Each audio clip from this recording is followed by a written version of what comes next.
அனைவருக்கும் வணக்கம். சுபமாரிமுத்து திருப்பூர்லேருந்து இந்த பதிவு உங்களுக்காக. பாரம்பரிய திருவள்ளுவர் குல வம்சம் பிரசன்ன ஜோதிடர் சுபமாரிமுத்து உங்களிடம் இப்போ ஒரு அற்புதமான ஒரு விஷயத்தை உங்களுக்கு நான் சொல்ல போகிறேன். அது என்னன்னு நீங்கள் கேட்டிங்கன்னா இன்னும் கொஞ்சம் நல்லாயிருக்கும். இன்றைக்கி உள்ள டெக்னாலஜியை நம்ம தெரிஞ்சுக்கிற ஒரு விஷயம், திருடர்களை கண்டுபிடிக்க எளிமையான பாதை. எப்படிங்க ஐயா? திருடர்களை கண்டுபிடிக்க எளிமையான வழிகள். இந்த பதிவு உங்களுக்கு வேணுமானு பாருங்கள். ஏன்னா இன்றைக்கி எல்லாருமே பயந்துட்டு சிசிடிவி கேமரா நம்ம வச்சுட்டோம். அந்த சிசிடிவி கேமராவே இன்றைக்கி ஆஃப் பண்ணிவிட்டு எத்தனையோ ஒரு சம்பவங்கள் நடக்கலாம். அந்த காலத்தில் இந்த மாதிரி யாராவது ஒரு வீட்டில் ஒரு பொருளோ நகையோ பணமோ ட்ரெஸ்ஸோ காஸ்ட்லியான பொருள்களோ ஏதாவது திருடிட்டாங்கன்னா அது யார் மேலே சந்தேகம் இருக்குதுன்னு அவங்களுக்கு தெரியாது. ஆனால் இன்னாராக இருக்குமோ இன்னாராக இருக்குமான்னு எல்லாத்துக்குள்ள ஒரு பிரச்சனை போயிட்டு இருக்குது. கரெக்டுங்களா? சரி, இதைய உங்கள் வீட்டில் ஒரு 10 பேர் வேலை செய்கிறாங்க, 50 பேர் வேலை செய்கிறாங்க. இந்த 50 பேர்த்தையும் நம்ம சந்தேகப்பட முடியுமா? சந்தேகப்பட முடியாது. காரணம் என்னென்னா, விசுவாசமாக வாழ்கிறாங்க. என்னை போய் நீ சந்தேகப்பட்டீங்க, நான் இனி உங்கள்கிட்ட நான் எப்படி வேலை செய்யட்டும், கணக்கு முடிச்சு கொடு, நான் வீட்டை விட்டு வெளியில் போகிறேன்பாங்க. அப்போ ஒரு பெரிய பணக்காருடைய வீட்டிலையெல்லாம் விசுவாசமாக வாழ்ந்தவங்க மேலே வீண் சந்தேகப்படக்கூடாதுங்கிறக்காக உண்மையாலுமே ஒருத்தரை நீங்கள் ஆத்மாத்தமாக யார் ஒரு நகையை திருடுறாங்களோ அவங்கள மட்டுமே கண்டுபிடிக்கிறதுக்கு உங்களுக்கு இந்த பாதையை உங்களுக்கு நான் சொல்லித்தரேன். அந்த காலத்தில் முன்னோர்கள் என்ன செய்வாங்கன்னு உங்களுக்கு தெரியுமா? இது ஆதிகால பரிகாரம் தான். முதல்ல நீங்கள் ஆதிகால பரிகாரங்கிறத மனசில் வச்சுக்கோங்க. இது ஆதிகால பரிகாரம். ஆதின்னு என்ன? அதாவது இந்த உலகம் தோன்றி ஆதி காலத்தில் அவங்களுக்கு தெரிஞ்ச பரிகாரங்களை செய்து வாழ்ந்து வளர்ந்து உயர்ந்து மறைந்து போனாங்க பார்த்தீங்களா? அந்த மாதிரி பரிகாரம் தான் இது. அந்த காலத்தில் பார்த்தீங்கன்னா ஏதாவது ஒருத்தர் நல்ல செல்வந்தராக பிறந்திருப்பார். அவர் செல்வந்தராக பிறந்தாருன்னா அவர் வீட்டில் எல்லா பொருளும் இருக்கும் இல்லையா? நகை நட்டு காசு பணம் பொருள், நல்ல காஸ்ட்லியான ட்ரெஸ்ஸுகள், சாமி சிலைகள், இதெல்லாமே நிறைய பணம் பொருளாதாரம் இருக்கிறனால வாங்கி வச்சுருப்பாங்க. அப்போ என்ன பண்ணுவாங்க அப்படின்னு கேட்டிங்கன்னா, அந்த வீட்டில் அவருக்கு ஏதோ ஒரு கெட்ட நேரம் அது ஏதாவது ஒரு திருடனா அவன் வாழ்க்கையில் ஏதாவது ஒரு திருட்டுத்தரமான ஒரு பிறப்பெடுத்திருந்தால் அவங்க என்ன பண்ணிடுவாங்கன்னா அந்த பொருளை அவங்க திருடிடுவாங்க. ஆனால் அவங்க தான் திருடினாங்கன்னு ஒரு நிறைய பேர் வேலை செய்ய கண்டுபிடிக்க முடியாது. அப்போது இந்த திருடனை கண்டுபிடிக்கணும், அதுக்கு ஒரு சரியான ஒரு வழி வேணும் இல்லையா? அதுக்கு என்ன பண்ணுவாங்க அப்படின்னு கேட்டிங்கன்னா, ஒரு விநாயகர் கோயிலில் பெருங்காயம் இருக்குது பார்த்தீங்களா? பெருங்காயம். இந்த பெருங்காயத்தை நல்லா அரைச்சி நல்ல இவ்வளோ பெரிய உருண்டை கொண்டு போய் நம்ம சாமி விநாயகர் மேலே கொண்டுட்டு போய் உச்சியில் தலை மேலே வச்சுருவாங்க அந்த காலத்தில். அப்போ சந்தேகம் நான் யாரை படலையப்பான்னு ஒரு 10 பேர்த்த நீங்கள் எல்லோரும் வாங்க, யாரெல்லாம் நீங்கள் நகை திருடலின்னு நீங்கள் சொன்னீங்களோ அவங்க எல்லாரும் போய் நான் நகை திருடலின்னு சொல்லி அந்த விநாயகர் மேலே உச்சியில் போய் கையை வச்சு சொல்லிட்டு வாங்கன்னு சொல்லுவாங்க. அப்போ திருடாதவங்க என்ன பண்ணுவாங்க? பொருளே திருடாதவருக்கு என்ன பயம்? சாமி என்ன, சாமிக்கு மேலே கடவுள் என்ன பார்த்துடலாம் அப்படின்னு நினச்சிட்டு என்ன பண்ணுவாங்க? நேராக போய் சாமி மேலே பெருங்காயம் வச்சுருக்கிறது யாருக்கு தெரியாது. ஆனால் நீங்கள் பெருங்காயத்தை வச்சிட்றீங்க. இவங்க என்ன பண்ணுவாங்கன்னா, சாமி கடவுளே நான் உண்மையாலுமே நான் எடுக்கலை அப்படின்னு போய் அந்த சாமி உச்சி போய் அவர் தொடுவார். அப்போ உச்சி தொட்டாருன்னா பெருங்காயம் கையில் ஒட்டிக்குமா? பெருங்காய வாசம் வெளியில் வரும். இப்போ வெளியில் வரும்போது இவங்க என்ன பண்ணுவாங்க? பெருங்காயத்தை கையில் எடுத்து மோந்து பார்ப்பாங்க. அந்த கையில் எடுத்து மோந்து பார்த்தா பெருங்காய வாடை அடிக்கி. அப்போ இவர் உண்மையாலுமே சாமியோட தலை மேலே இவர் சத்தியம் பண்ணிக்கிறாரு. அப்போ இவர் எடுக்கலை, நீ போ. அதுக்கடுத்து இன்னொருத்தர் போவார், சாமி நான் எடுக்கலை, எடுத்தவங்களை பாதிக்கிட்டு நான் உன் தலையிலே அடிக்கிறேன்னு சொல்லி தலையில் அடிக்கும்போது பெருங்காய கையில் ஒட்டிக்கு. அப்போ மறுபடியும் வெளியே வருவார், கையில் மோந்து வைப்பார், பெருங்காய வாடை அடிக்குது. அப்போ நீ எடுக்கலை, வெளியில் போ. இப்படியே ஒரு 6-7 பேர்த்துக்கு இந்த மாதிரி திரும்ப திரும்ப செஞ்சுட்டு அதில் உண்மையாலுமே ஒரு திருடர் யாராவது இருந்தாருன்னா அவர் சத்தியம் பண்ணுற மாதிரி போய் தலையில் வைக்கிற மாதிரி வைக்காமல் அப்படியே மேலாப்பிலேயே அப்படி மொல்ல வச்சுட்டு அந்த உச்சியில் அந்த சாமியோட சிலை மேலே தலையை படாமல் அந்த சத்தியம் பண்ணுற மாதிரி பாவனை காமிச்சிட்டு அந்த பயந்துட்டு சாமின்னு பயந்துரும். அதனால் அந்த உச்சியில் கையே படாமல் நான் எடுக்கலைங்க அப்படின்னு லைட்டாக அப்படியே வந்துடுவார். சும்மா அப்படி சொல்லிட்டு வந்துடுவார். உள்ளே போனால் எல்லோரும் சத்தியம் பண்ணி வந்துட்டாங்கன்னு நம்ம நினச்சிக்குவோம். ஆனால் கரெக்டாக அவர் வெளியே வருவார்ல, அவர் வந்தோடனே அவர் கையில் அவர் சத்தியம் பண்ணாதனால அந்த பெருங்காய கையில் ஒட்டாது. இவருக்கு பயம், சாமினா ஏதாவது நம்மளை ஏதாவது கெடுத்துருமோ, ஏதாவது நம்மளுக்கு பழி பண்ணிடுமோன்னு. கரெக்டாக பாருங்கள், கையில் பெருங்காயம் ஒட்டியிருக்காது. அப்போ இவர் கையில் பெருங்காய வாடகை அடிக்காது. அப்போ இவர் தான் திருடான்னு சொல்லி அன்னைக்கே கண்டுபிடிச்சிருக்காங்க. எப்படின்னு பாருங்கள். முன்னோர்கள் அந்த காலத்தில் எப்படி யோசிச்சுக்கிறாங்க தெரியும். இந்த மாதிரி ஒரு பரிகாரத்தை நீங்கள் வாழ்க்கையில் கேட்டிருக்கிறீங்களா? இது எப்படி பரிகாரம் பாருங்கள். திருடர்களுக்கு திருப்பி பொருளை வாங்குறதுக்கு பரிகாரம் பாருங்கள். அப்போ பெருங்காய வாடகை அடிக்கலை. அப்போ நீ ஏன் போய் சாமி கிட்ட சத்தியம் பண்ண மாட்டேங்கிற? நீ போய் சத்தியம் பண்ணியிருக்கணுமில்ல, ஏன் சத்தியம் பண்ணலை? அப்போ உங்கள்கிட்ட தான் பொருள் இருக்குதுன்னு சொல்லி அவரை பிடிச்சி விசாரணை பண்ணி அவருக்கு சில தண்டனைகளை நான் கொடுக்குறேன்னு சொல்லி கொடுக்கும்போது, எனக்கு தண்டனை கொடுக்காதீங்க, பொருள் நான் தான் எடுத்துகிற சொல்லி பொருளை எடுத்து கொண்டு வந்து சேர்த்திடுவார். அப்புறம் அந்த சாமியோட பெருங்காயத்தை எடுத்து தண்ணியில் கரைச்சி விட்டு போட்டு சாமிக்கு ஒரு அபிஷேக பூஜை பண்ணி, சாமி உங்களை வச்சு நான் சோதிக்கலை, நீங்கள் கடவுள் நீங்களே இவரை காமிச்சு கொடுத்துக்கிறீங்கன்னு ஒரு மன்னிப்பு கேட்டு ஒரு மாலை வாங்கி போட்டு பூஜை பண்ணி திருடரை சாமியை கண்டுபிடிச்சிருச்சுன்னு அந்த காலத்திலேயே சொல்லி வச்ச பழமொழி தான் இது. பணக்கார வீட்டுகளே நிறைய இருக்குது. நீங்கள் சோதிக்க சொல்லுங்கள், பெருங்காயத்தை அரைச்சி வச்சிருங்க, யாருக்கு தெரிய வேண்டாம். உண்மையாக நீ பொருள் எடுத்துருந்தீங்கன்னா சாமி மேலே சத்தியம் பண்ணு, பொருள் எடுக்கலையா அப்படின்னு நீங்கள் சொல்லுங்கள். ஆனால் பெருங்காயத்தை நீங்கள் அரைச்சி வச்சுருங்க. இதே மாதிரி நீங்களும் கண்டுபிடிச்சிடலாம். எதுக்கு எல்லாத்தையும் சந்தேகப்படுத்துறீங்க? இது எத்தனை கோடி பணமாக இருந்தாலும் கண்டுபிடிச்சிடலாம் இல்லையா? அந்த காலத்தில் காவல்துறைகள், பெரிய பெரிய சிபிசிஐடி இந்த மாதிரி எல்லாம் இல்லாத காலங்களில், அந்த காலத்தில் இன்றைக்கி தான் எவ்வளவோ பெரிய டெக்னாலஜி வந்து அரசாங்கம் இன்றைக்கி கண்டுபிடிச்சி கொடுக்குது. அந்த அரசாங்கமே அன்றைக்கி ராஜாக்கள் காலத்தில், மன்னர்கள் காலத்தில், முன்னோர்கள் காலத்துல எல்லாம் அன்னைக்கு இப்படித்தான் அன்னைக்கு வந்து அறக்கடை கண்டுபிடிச்சிருக்காங்க. எவ்வளோ ஒரு அற்புதம்னு பாருங்கள். எத்தனை பேர்த்துடைய வீட்டில் கஷ்டப்பட்டு சம்பாரித்து வச்ச நகை அநியாயமாக திருட்டு போகுது. அப்போ இதை ஏதாவது ஒரு வழிகளில் நாம் இதை கண்டுபிடிக்கணும் அல்லவா? உங்களுக்கு யார் சந்தேகமாக இருக்குதோ அவங்கள வந்து நான் வெளியில் நிற்கிறேனப்பா, நீ உள்ளே போய் சத்தியம் பண்ணிட்டு வான்னு சொல்லுங்கள். அவர் உண்மையாலுமே சாய் மேலே சத்தியம் பண்ணி தான் பெருங்காய வழி அடிக்குமல்ல. அவர் சத்தியம் பண்ணாமல் வந்தாருன்னா அப்போ போய் சந்தேகப்பட்டுக்கலாமல்ல. அந்த காலத்தில் முன்னோர்கள் வந்து இது எப்படி யோசிச்சிருக்காங்கன்னு மட்டும் பாரு. இதுக்கு தான் ஒரு விஷயத்தை சொல்கிறேன் உங்களுக்கு. இது உங்களுக்கு கொஞ்சம் பொருந்தும்னு நினைக்கிறேன். அந்த காலத்தில் எல்லா வீடுமே ஓலைச்சாலையாக இருக்குங்களா? எல்லா வீடுமே ஓலைச்சாலையாக இருக்கும்.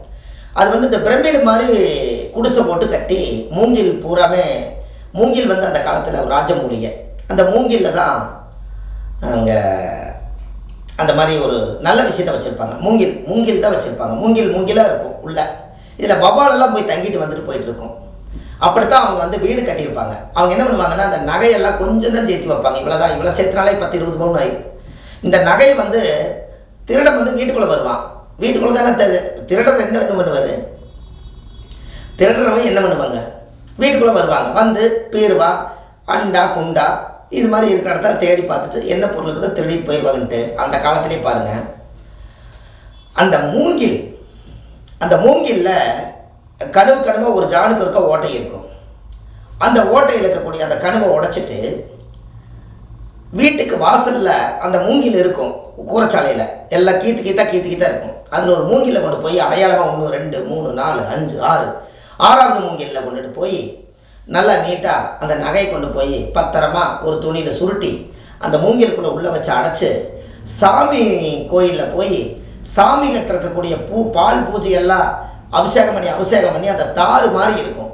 அந்த தாறு மாதிரி இருக்கிறத போய் நெகத்திலேயே சுரண்டி இவ்வளோ பெரிய உருண்டை கொண்டு வந்து அந்த மூங்கில் அப்பி வச்சுருவாங்க. அப்போ அந்த காலத்தில் பழைய மூங்கில் மாதிரி தெரியும் இந்த சாமியோடது. ஆனால் சாமி சக்தியாக அங்கே பாதுகாப்புக்கு இருக்கிற மாதிரி ஒரு ரூலு. ஆனால் அதை அப்பி வச்சுருவாங்க. அப்போ நல்லா காஞ்சிருச்சுன்னா நல்லா கிச்சனு பிடிச்சிக்கும். அது நல்லா ஒரு எண்ணெயெல்லாம் போட்டு நல்லெண்ணெய் எல்லாம் சாமிக்கு எண்ணெய்க்காய் போட்டதுனால ஒரு தார் மாதிரி இவ்வளோ பெரிய உருண்டை. ஒரு காலத்தில் தார் கண்டுபிடிக்காத காலத்தில் மண் தரையாக இருக்கும்போது தாருக்கு பதிலாக சாமி மேலே இருக்கிற அழுக்கை எடுத்துகிட்டு வந்து சாமியவே வச்சு அடைச்சிருவாங்க அந்த அழுக்கை. இவன் எங்கே திருடர் என்ன பண்ணுவார்? நேராக வா ராஜா வா, அப்படியே நேராக உள்ளே வருவார். உள்ளே போய் வீட்டுக்குள்ளே போய் பார்ப்பார். நகையே இல்லை. நகை இல்லாத வீட்டுக்குள்ளே நம்ம வந்துட்டோம்னு சொல்லி போட்டு தேடி போட்டு இவங்க திருடர் வெளியே போயிடுவார். நகை வெளியே இருக்க, திருடர் உள்ளே இருப்பார். இது எப்படின்னு பாருங்கள். அந்த காலத்தில் எப்படியெல்லாம் யோசிச்சிருக்காங்கன்னு பார்த்தீங்களா? முன்னோர்கள் வந்து அந்த காலத்தில் பீருவா கிடையாது. ஒரு பானை தூக்கி சட்டியை ரோட்டில் போட்டு உடச்சி எடுத்துகிட்டு போகிறதுக்கு எவ்வளோ நேரம் ஆகும்? அன்றைக்கி மண்பானை, மண் குதிரை நம்பி ஆற்றுல இறங்கணுக்கோ பாயிடக்கூடாதுன்னு அன்றைக்கி அதை நம்பித்தான் வாழ்ந்தாங்க. வீடு அரக்கங்களுக்கெல்லாம் ஒரு தள்ளுனா குட்டிச்ச ஒரு மண் செவரு தான், அப்படியே விழுந்து உள்ளே போயிடுவாங்க. பாதுகாப்பே இல்லாத காலத்தில் எங்கூட அந்த காலத்தில் கழுத்து நிறைய நான் அட்டையில் காப்பாற்றி வச்சேன், நான் நகையை காப்பாற்றி வச்சேன். என் பேரம்பேத்திகளுக்கெல்லாம் நான் இதை காப்பாற்றி வைக்க நான் பட்ட பாடு எனக்கு தான் தெரியும்னு சொல்லி அந்த காலத்தில் முன்னோர்கள் எப்படியெல்லாம் யோசித்து வச்சு அன்னைக்கு அரக்கர்கிட்டையும் அசுரர்கிட்டையும் தப்பிச்சு இந்த நகை நட்டுகளை ஒரு காலத்தில் சேர்த்திருக்காங்க. எனக்கு எங்கள் அம்மா சொல்லுவாங்க, ஒரு பவுன் நான் 100 ரூபாய்ன்னு சொல்லி வாங்கினேன், என்னோட கழுத்தில் அட்டியில் போட்டிருக்கேன், இன்றைக்கி நான் போட்டிருக்கேன், இது 100 ரூபாய்க்கு நான் வாங்கினேன் அப்படின்னு அம்மா சொல்லுவாங்க. அப்போ தான் நினச்சேன், இன்றைக்கி 100 ரூபா நகை இன்றைக்கி 40,000 ரூபாயில் நிற்கிதுன்னா 4000 மடங்கு, நம்ம 40,000 மடங்கு இன்றைக்கி எவ்வளோ வளர்ந்துருக்குதுன்னு பாருங்கள் நகையோட மதிப்பு.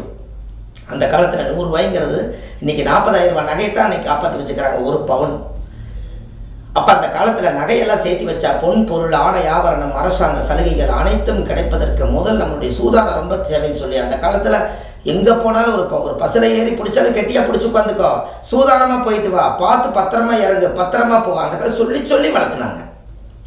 இறங்கும்போது பார்த்து இறங்கு, காலில் முள்ளு குத்திர போகுது, ஏதாவது ஒரு பாத குரடு வாங்கி போட்டுக்கோ, முடிஞ்சா செருப்பு வாங்கி போட்டுக்கோ, துணிமணி எல்லாம் பார்த்து பத்திரம், யாராவது தூக்கிட்டு போயிட போகிறாங்க, ஏதாவது ஒரு சேலை ஒன்று தான் ஒரு நல்ல விசேஷத்துக்கு வச்சுருப்பாங்க, அந்த சேலையும் திருடர்கள் தூக்கிட்டு போயிடுவாங்க, அதை சுருட்டி மேலே அட்டாளியில் வையி. அந்த காலத்தில் முன்னோர்கள் இப்படியெல்லாம் பாதுகாப்பு பண்ணி அன்றைக்கி பயந்து தான் வாழ்ந்துருக்காங்க. ஏன்னா அன்றைக்கெல்லாம் ஒன்றுமே பண்ண முடியாது பாருங்கள். ஏதாவது ஒரு பிரச்சனைகள் வந்துட்டால் அன்றைக்கி ஒரு 10 பேர் இல்லாத காலத்தில் எல்லாமே மொட்டைக்காடு, ஒரு 4 குடிசை போட்டிருப்பாங்க, அந்த 4 குடிசை தான் 4 பேர் அவங்கவுங்க காடு தோட்டத்தில் ஆடு மாடு மேய்க்க போயிடுவாங்க. ஒரு திருடர் வந்து போகிறது தெரியாது. அப்போ நம்ம சூதானம் தான் நம்மளுக்கு தேவை. அந்த காலத்தில் எல்லாம் பார்த்தீங்கன்னா நகை நட்டெல்லாம் இதையும் பார்ப்பாங்க. அந்த காலத்தில் ஒரு கலையத்தில் நகையெல்லாம் போட்டு வச்சு பணமெல்லாம் போட்டு வச்சு எல்லாரும் பார்த்துங்க, இந்த நகை வந்து நம்ம வீட்டுக்குள்ளேயே புதைச்சி வைக்கிறேன்னு சொல்லி செவுரு இருக்கும், அடுப்பு சமையல் பண்ணுவாங்க, அதுக்கு பக்கத்தில் ஒரு செவுரு இருக்கும். அந்த செவுத்துக்குள்ளே எல்லாரும் இங்கே தான் நான் வச்சுருக்கிறேன், நான் நாளைக்கு ஏதாவது காலமாயிட்டாலும் கூட நீங்கள் எடுத்து இதை அனுபவிச்சுக்கணும்னு சொல்லி அந்த பானையில் இருக்கக்கூடிய சென்டரில் அழகாக வச்சு அதுக்கு மேலே ஒரு 2 அடி செவுரு வச்சு கட்டி அந்த அடுப்புக்கு காவலாகவும் அந்த தடுப்பு செவுரு அப்படி குறுக்கு இருக்கும். திருடன் வந்து வாப்பா வெறும் செவுரு தான் இருக்குது ஒன்றுமே இல்லைன்னு சொல்லி போட்டு அவன் பாட்டுக்கு போயிடுவான். ஒரு காலத்தில் ஒருத்தர் பிறந்தாலோ இறந்தாலோ விசேஷம் நடந்தாலோ அந்த செவத்தை இடித்து அந்த பானையில் இருக்கிற நகை நட்டெல்லாம் எடுத்து தான் விசேஷம் ஒரு காலத்தில் பண்ணாங்க. அன்றைக்கி எப்படியெல்லாம் மறைச்சி வச்சுக்கிறாங்கன்னு பாருங்கள். இதெல்லாம் நீங்கள் கேட்குறக்கு ஒரு பெரிய கொடுப்பனை தான். ஆதி காலத்தை பற்றி யார் இன்றைக்கி வந்து சொல்கிறாங்களோ அவங்கள எல்லாம் நீங்கள் ஒரு வணங்குங்க. ஏன்னா ஆதி காலத்தை மறந்து வர்றதுனால திரும்பியும் எடுத்து ஒரு கலியுகத்தில் முன்னாடி வருதுன்னு சொன்னால் அவங்கள நீங்கள் வணங்கலாம். ஏன்னா அடுத்தது ஏதாவது சொல்லுவார் அப்படின்னு. ஏன்னா அது முன்னோர்கள் வந்து சொல்லிக் கொடுக்கல இல்லையா? இதை நீங்கள் எல்லாம் தெரிஞ்சுக்கணும் அப்படிங்கிறதுக்காகவும் சுப மாரிமுத்து, என் பேர் சுப மாரிமுத்து, நீங்கள் சுப மாரிமுத்துன்னு போடுங்க. எனக்கு கடவுள் கொடுத்த வரப்பிரசாதம் சுபம் மாரிமுத்து. நீங்கள் யூடியூப்பில் போடுங்க, சுப மாரிமுத்துனே போடுங்க, என்னுடைய சேனல் வரும். வள்ளுவர் வாக்குன்னு போடுங்க. நான் வள்ளுவர் பாரம்பரியத்தில் நான் வந்து ஆதி காலத்துலேருந்தே எங்கள் முன்னோர்கள் இது எல்லாம் சொல்லி சொல்லி வளர்த்துறதுனால எனக்கு மனசில் இருக்கிறனால இது எந்த புக்கையும் பார்த்து சொல்லணுங்கிறது இல்லை, நான் பார்த்த அனுபவங்களே இது விளவு. எத்தனை எனக்கு தெரிஞ்சு விவரம் தெரியாத காலத்திலிருந்தே நாமெல்லாம் ஜோதிடத்தில் 13 வயசுலேருந்து இந்த ஜோதிடத்தை கையாண்டு வளர்ந்து இன்றைக்கி ஏதோ மக்களுக்கு ஒரு நவகிரகத்தை தொட்டு இன்றைக்கி வழிகாட்டுற அளவுக்கு இறைவன் நம்மளை வச்சிருக்காரு. அதுவே ஒரு பெரிய கொடுப்பனை. ஒருத்தருக்கு நேரம் சரியில்லைன்னா அவங்க பயந்துக்கிறாங்க, ஆனால் அந்த நேரத்தை வந்து தலையெழுத்தவே மாற்றி அமைக்கிற சக்தி கடவுளுக்கு இருக்குது. அடுத்த தூதர்கள் ஜோதிடர்கள் தான். அப்போ எவ்வளோ பெரிய பவர்னு பாருங்கள். நவகிரகத்தினுடைய தூதர்கள் ஜோதிடர் தான். அப்போ அந்த ஜோதிடம்ங்கிறது அவருக்கு தானே ஞானத்தை இறைவன் கொடுத்தாரு. உங்களுக்கு டைம் சரியில்லைன்னா நீங்கள் ஒரு பொருத்தம் பார்க்க வர்றீங்க, தாய் தகப்பனைத்தான் அந்த குழந்தை நம்புது, அதுக்கு அடுத்தது வந்து ஜோசியர் தான் நம்பி வர்றாங்க. இந்த பொண்ணை யார் கட்டி கொடுத்தா நல்லா வாழுன்னு சொல்லி அடுத்த ஜாதகத்தோட உயரவே கையில் எடுத்து ஜோசியர் கையில் தானே ஒப்படைக்கிறாங்க. வேற யாருக்கிட்ட ஒப்படைக்கிறாங்க சொல்லுங்கள்? எங்கேயும் ஒப்படைக்க முடியாது. அப்பேற்பட்ட இடத்துல ஒரு ஜோதிடம் என்பது ஒரு நவகிரகத்தினுடைய தூதர்களாக இருக்கிறனால நவ வழிபாட்டில் நம்ம கரெக்டாக இருந்து வந்தால் கண்டிப்பாக நல்லா இருக்குங்கிறதுக்காகத்தான் இந்த ஆதிகால பரிகாரம்னு ஒன்று நான் வந்து இது வரைக்கும் நிறைய யூடியூப்பில் பரிகாரங்கள் நிறையா கொடுத்துருக்கேன். 1000 விதமான பரிகாரம் கொடுத்துருக்கேன். இருந்தாலும் எனக்கு இந்த ஆதிகால பரிகாரத்தை சொல்கிறதுல எனக்கு ரொம்ப சந்தோஷம். ஏன்னா நம்ம ஆதி காலத்தில் கொஞ்சம் சிலிண்டரு புதுசாக அடுப்பு வந்த காலம் அப்போ எனக்கு விவரம் தெரியுது. அப்படின்னா ஒரு 30 வருஷத்துக்கு பேக் வருங்களா அப்படி. அதனால் அதுக்கு முன்னாடி விறகடுப்பில் உட்காந்து நாங்களே வந்து அடுப்பில் வச்சு விறகெல்லாம் வச்சு குளிர் காய்ச்சிக்கிட்டே அந்த காப்பி கிடைக்கும். அப்படியே ஓலை வச்சு பற்ற வச்சு வாழ்ந்ததெல்லாம் எங்களுதில் உண்மையாலுமே இருக்குது. ஏன்னா அது வந்து எனக்கு கிடைச்ச வரப்பிரசாதம். அந்த வறுமை கொஞ்சம் களி, சோளம், கம்பு, ராகி மறையிற காலம், ஆடி மாதமானா எங்களுக்கு வெள்ளச்சாப்பாடு கிடைச்ச காலத்தில் நான் பிறந்தேன். அது ஏதோ கடவுளுக்கு நன்றி. அதாவது ஜோதிடத்துக்கு வராதுக்கு முன்பு சோத்துக்கே வழி இல்லை, ஜோதிடத்துக்கு வந்த பிறகு சோறு திங்க நேரம் இல்லை. இதுதான் உலகம், பார்த்துக்குங்க. அந்தளவுக்கு மனுஷனை வந்து உயர்த்தி வேகமாக எங்கேயோ கொண்டு போகுது. அப்படித்தான் நம்மளாம். ஆனால் இருந்தே மாதிரி தான் எல்லாத்துக்கும் நம்ம ஜாதகம் முறையோடு பார்க்குறோம், முறையாக கணிச்சு முறையாக பலன் சொல்கிறோம். அந்த குடும்பத்தவே நம்ம கையில் எடுத்து காப்பாற்றுற அளவுக்கு கடவுள் மேலே பாரத்தை வச்சு நாங்கள் செய்கிறோம். இன்றைக்கி பல குடும்பங்கள் நல்லா இருக்காங்க. எனக்கு தெரிஞ்சு நிறைய ஆயிரக்கணக்கான மக்களுக்கு நான் ஜோதிடம் பார்த்துருக்கேன். நிறைய நாடுகளுக்கு போயிட்டு வந்திருக்கேன், வெளிநாட்டுகளுக்கு போயிட்டு வந்திருக்கு. இப்போ தான் துபாய் போயிட்டு வந்தோம், இதுக்கு முன்னாடி மஸ்கட் போனோம், அதுக்கு முன்னாடி சிங்கப்பூர் போனோம், இப்போ மலேசியா கிளம்பியாச்சு. எல்லாமே எல்லா நாடுகளுக்குமே போய் இந்த ஜோதிடத்தையும் இந்த ஆதிகாலத்தையும் எத்தனையோ பேர்த்துக்கு என்னுடைய உயிர் சக்தி இருக்க வரைக்கும் இதை உலகத்துக்கு கொடுக்கணும். அவ்வளவே தான். இது எல்லாம் உங்களுக்கு கேட்குறதுக்கு சந்தோஷமாக இருக்கா? என்னென்னு எனக்கு ஏதாவது ஒரு ஃபோன் பண்ணி நீங்கள் எதாவது சொல்லுவீங்களா? கொஞ்சம் சந்தோஷப்படுவேன். யார் என்னென்னலாம் தெரியாது, உலகம் எனக்கு எல்லாமே சொந்தம்தான். அதனால் வந்து உலகத்தில் இருக்கிறவங்க அத்தனை பேருமே எனக்கு தாய் உள்ள தான், என்னுடைய ரத்த சம்பந்த உறவுகள் தான், என் பூர்வ ஜென்ம பந்தம் தான். அதனால் நீங்கள் எனக்கு ஒரு ஃபோன் பண்ணி சொல்லுங்களேன், ரொம்ப சந்தோஷப்படுவேன். இதெல்லாம் கண்டுபிடிக்கிறதுக்கு இதெல்லாம் இப்படியெல்லாம் ஒரு வழிகள் இருக்குதுன்னு உங்களுக்கு ஒரு விழிகளாக பாருங்கன்னு சொல்கிறதுக்காக நான் சொன்னேன் இல்லையா? ஒரு காலத்தில் இன்றைக்கி சிசிடிவி கேமரா இருக்குது, அந்த காலத்தில் சிசிடிவி கேமரா இல்லாத காலத்திலேயே இதை ஒரு காலத்தில் நியமித்து வச்சுருக்காங்க. அப்போ ஒரு லென்ஸு அப்படிங்கிறது ஒரு பெருங்காயத்தில் போய் அதுக்கு பேரே பெருங்காயம். நீங்கள் ஏதாவது காயமாக இருந்துச்சுன்னு வச்சுக்கோங்களேன், காயமாக இருந்துச்சுன்னா ஏதாவது ஒரு கீரல் பட்டுருச்சு, நம்ம ஒரு கல்லில் போய் டக்குன்னு கையை முட்டிட்டோம்னா அன்றைக்கி காயத்தில் வந்து பெருங்காயத்தை அரைச்சி அது பத்து போடுவாங்க அந்த காலத்தில், பெருங்காயத்தை அரைச்சி.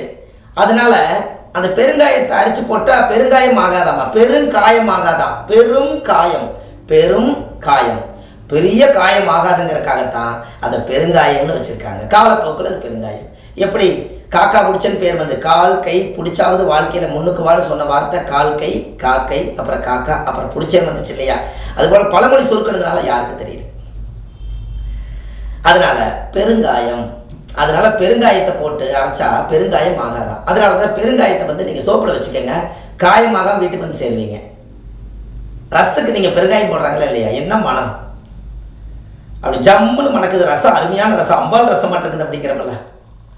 நீங்கள் ரசம் அருமையாக இருக்குது, ரசத்தில் வாங்கி நீங்கள் சாப்பாடு சாப்பிட்டா நல்லா இருக்கு. ஏன் அந்த காலத்தில் ரசத்தில் சாப்பிட்டாங்க? செய்வனை இந்த மாதிரி தேவையில்லாத மந்திர மாயங்கள் ஏதாவது பண்ணி நம்ம சாப்பாட்டில் வச்சுட்டாங்கன்னா புளி சாப்பிட்டா அந்த செய்வன தோசை நிவர்த்தி ஆயிருமா, உடம்புலேருந்து டாய்லெட்டில் வெளியில் வந்துருமா. அதற்காக அந்த காலத்தில் புளி போட்டு ரசம் வச்சு அந்த காலத்தில் ரசத்தை உண்டு பண்ணியிருக்காங்க. விஷத்தை ரசம் முறிக்குமா அந்த காலத்தில், விஷம் ரசம். அப்போ ரசத்தை வந்து ஒரு டம்ளர் அந்த காலத்தில் வாங்கி நல்லா இருக்குன்னா குடிப்பாங்க. அதுக்கு காரணமே பெருங்காயம் இல்லைன்னா ரசம் நல்லா இருக்காது, அதனால தான் பெருங்காயம். இப்படியெல்லாம் உங்களுக்கு நான் சொல்லியிருக்கேன், நீங்கள் இது எல்லாம் பாருங்கள். ரொம்ப சந்தோஷமாக இருக்குது. உங்களோட இந்த பதிவு ரொம்ப இயற்கையாக யதார்த்தமான உண்மைகளை நான் அந்த உலகத்துக்கு கொடுத்துருக்கேன். இந்த பதிவெல்லாம் நீங்கள் கேட்டு உலக மக்கள் எல்லாரும் நல்லா இருக்கணும் என்று சொல்லி, சுப மாரிமுத்து யூடியூப் சேனலில் நீங்கள் போய் பார்த்தீங்கன்னா வள்ளுவர் வாக்குன்னு யூடியூப் சேனல் போடுங்க. நான் ஆன்லைன்லேயே ஜாதகம் பார்க்குறேன். உங்கள் date of birth, time, place இது மட்டும் கொடுங்க. ஜாதகத்தை கணிச்சு முதல்ல ஒரு PDF ஃபைல் உங்களுக்கு அனுப்பிச்சிடுவோம். உங்களுக்கு சரியாக இருக்குதுன்னு நீங்கள் உங்கள் ஜாதக நட்சத்திர ராசி கிரக அமைப்பெல்லாம் கரெக்டாக இருக்குன்னு சொல்லிட்டீங்கன்னா அதுக்கப்புறம் நான் ஜாதகம் பார்க்குறதுக்கு ஃபோன்லேயே உங்களுக்கு நேரடியாக வந்து உங்களுடைய குறைகள் எல்லாம் எனக்கு தெரிஞ்ச அளவுக்கு சொல்லி உங்களுக்கு ஏதாவது வழிகாட்ட முடியும் என்று சொல்லி, பாரம்பரிய திருவள்ளுவர் குல வம்சம் பிரசன்ன ஜோதிடர் சுப மாரிமுத்து உங்களிடமிருந்து விடைபெறுகிறேன். நன்றி, வணக்கம்.